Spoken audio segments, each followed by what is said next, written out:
के लिए देश की पहली आदिवासी महिला जो पहुंची है देश के सर्वोच्च स्तर तक, सर्वोच्च पद तक, उन्हें बधाई देने के लिए खुद पहुंचे हैं प्रधानमंत्री नरेंद्र मोदी द्रौपदी मुर्मू के निवास स्थान पर। भारतीय जनता पार्टी के साथ जुड़कर द्रौपदी मुर्मू ने जो राजनीतिक सफर शुरू किया था उसको तय करते हुए वो पार्षद से ऊपर उठी, विधायक और उसके बाद राज्यपाल बनी और उसके बाद आज वो राष्ट्रपति पद के लिए चुनी जा चुकी हैं। जीत हो गई है उनकी स्पष्ट। और ऐसे में प्रधानमंत्री नरेंद्र मोदी और भाजपा अध्यक्ष जेपी नड्डा इस वक्त यहाँ द्रौपदी मुर्मू के निवास स्थान पर जो उन्हें आवंटित किया गया है, प्रधानमंत्री नरेंद्र मोदी पहुंचे हैं उन्हें बधाई देने के लिए। शैलेंद्र, ये हमारे लोकतंत्र की ताकत दिखाता है कि किस तरीके से जमीन पर कार्य करने वाली एक महिला को सर्वोच्च पद मिला और ये पल वाकई अनूठा है। देश के प्रधानमंत्री खुद पहुंचे हैं उन्हें बधाई देने। निश्चित तौर पर बनता है और आज एक इतिहास बनता हुआ हम सब देख रहे हैं। आज एक इतिहास का गौरवशाली क्षण जब भारतीय लोकतंत्र में एक आदिवासी समाज से आने वाली महिला को सर्वोच्च पद हासिल होने जा रहा है। और हम जानते हैं कि आप सीधी तस्वीरें देख रहे हैं जब प्रधानमंत्री नरेंद्र मोदी पहुंचे हैं बधाई देने के लिए, साथ में बीजेपी के राष्ट्रीय अध्यक्ष जेपी नड्डा है। निश्चित तौर पर ये जो गौरवशाली क्षण है, आज जो गौरवशाली दिन है, पूरी दुनिया को भारत ने दिखाया है कि हमारे लोकतंत्र की जड़ें कितनी गहरी है। हमारा जो सबसे विशाल लोकतंत्र, सबसे पुराना लोकतंत्र, दरअसल वो दुनिया को दिखा रहा है कि किस तरह से यहाँ पर सभी समुदाय के, सभी वर्गों के नेतृत्व का ध्यान रखा जाता है और किस तरह से आदिवासी समाज से आने वाली महिला सर्वोच्च पद तक पहुंचती है। तो निश्चित तौर पर आज का दिन इतिहास में सुनहरे अक्षरों में लिखा जाएगा और हम उस इतिहास बनते हुए दिन देख रहे हैं। देश भर से जो तस्वीरें आ रही हैं वो आह्लादित करने वाली हैं, वो उत्साहित करने वाली हैं। शैलेंद्र, यहाँ पर हम दर्शकों को ये भी बताना चाहेंगे कि जब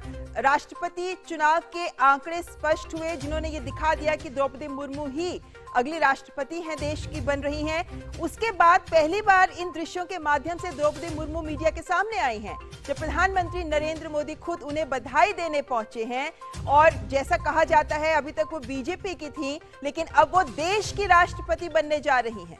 निश्चित तौर पर वो देश की राष्ट्रपति बनने जा रही हैं और हम जानते हैं कि एक ऐसी राष्ट्रपति बनने जा रही हैं जो आदिवासी महिला समाज से आती है। और निश्चित तौर पर उस गौरवशाली क्षण को हम सब महसूस कर रहे हैं और पूरे देश में जो तस्वीरें आ रही हैं वो भी दिखा रही है किस तरह से लोगों में उत्साह है। और हम देख रहे हैं कि तस्वीरों के जरिए जो भारतीय संस्कृति है, जो आदिवासी संस्कृति है, उसकी भी झलक दिखती है। और ये दरअसल आज का दिन इसलिए भी महत्वपूर्ण है कि आप देखें कि देश में पहली बार होने जा रहा है। तो निश्चित तौर पर उस लिहाज से भी आज हम देख रहे हैं कि सभी इस बात को समझ रहे हैं कि भारतीय लोकतंत्र में एक नया इतिहास रचा गया है। भारतीय लोकतंत्र ने दुनिया को दिखाया है इन तस्वीरों के माध्यम से, इस फैसले के माध्यम से, इस चुनाव के माध्यम से कि किस तरह से भारतीय लोकतंत्र की जड़ें दिनों दिन निरंतर गहरी होती जा रही है और मजबूत होती जा रही है। तो निश्चित तौर पर वो गौरवशाली क्षण, वो गौरवशाली दिन और इतिहास बनता हुआ हम सब देख रहे हैं।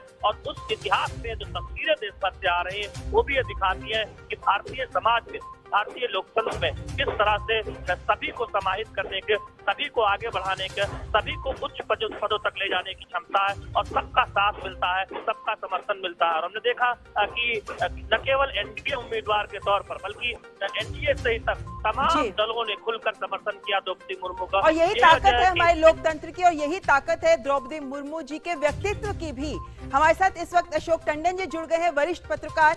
अशोक जी, देश की अगली राष्ट्रपति हो रही हैं, बन रही हैं द्रौपदी मुर्मू।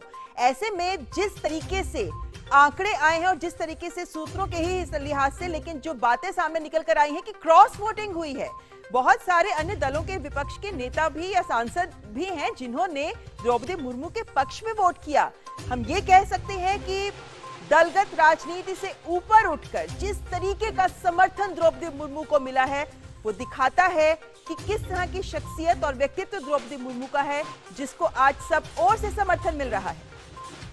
देखिए, उनकी जीत तो सुनिश्चित थी जी। इस चुनाव से पहले ही ये लगभग तय था कि एनडीए के उम्मीदवार द्रौपदी मुर्मू जीतने वाली हैं, द्रौपदी जी। लेकिन ये मुझे बहुत सहज लगा कि यशवंत सिन्हा जी ने उनको बधाई दी है और अपनी हार मान ली।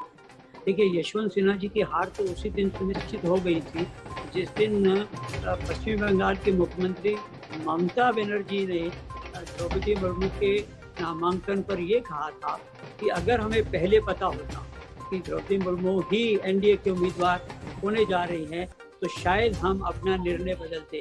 तो ये जो एक तथ्य सामने आया, इससे एक चीज स्पष्ट हो गई कि विपक्ष ने जो अपनी एकजुटता का प्रमाण देने के लिए यशवंत सिन्हा जी को खड़ा किया था, वो एकजुटता तो इधर भीतर हो गई, तहस नहस हो गई। क्योंकि ममता बनर्जी के बयान के बाद लगातार हम देख रहे थे कितने ही क्षेत्रीय दल उनके समर्थन में आते गए और इसी कारण से उनकी जीत और ज्यादा सुनिश्चित हो गई। मेरा मानना है कि उनको